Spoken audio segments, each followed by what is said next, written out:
Here's the real truth about the government of Australia. 1.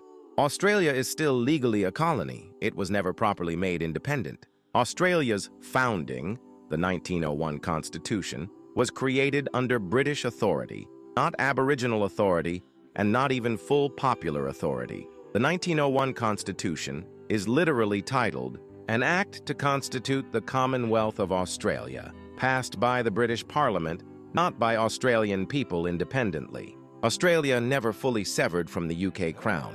The Queen of Australia is a corporate invention to create an illusion of sovereignty. 2. Australia is a registered corporation. Australia is registered as a corporate entity on global stock exchanges, including the U.S. Securities and Exchange Commission, SEC. Registered corporations include Commonwealth of Australia, State of Victoria, State of Queensland, etc. This means Australians are technically treated as corporate commodities under international trade law, not sovereign citizens. 3. No legitimate treaty with Aboriginal people. No formal treaty was ever signed between the Aboriginal nations and the British Crown. Under international law, this means Aboriginal sovereignty was never lawfully extinguished. Terra nullius, empty land, was a legal lie used to justify occupation, even though Aboriginal nations had complex systems of governance, trade, law, and land ownership. 4.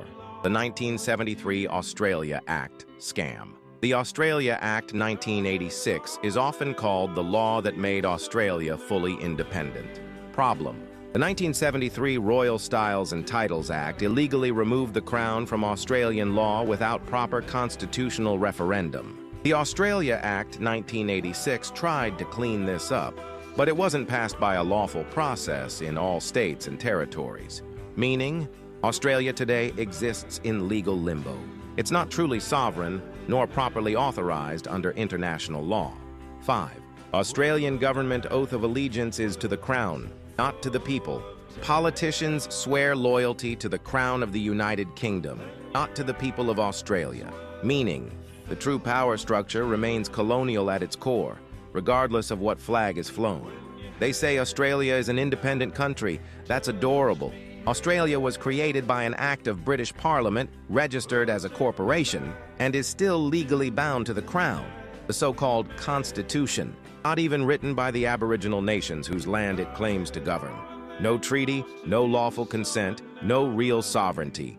But don't worry. I'm sure it's totally normal for a free country to have politicians swearing loyalty to a foreign monarchy while running a corporate trading entity registered overseas. Totally normal, definitely.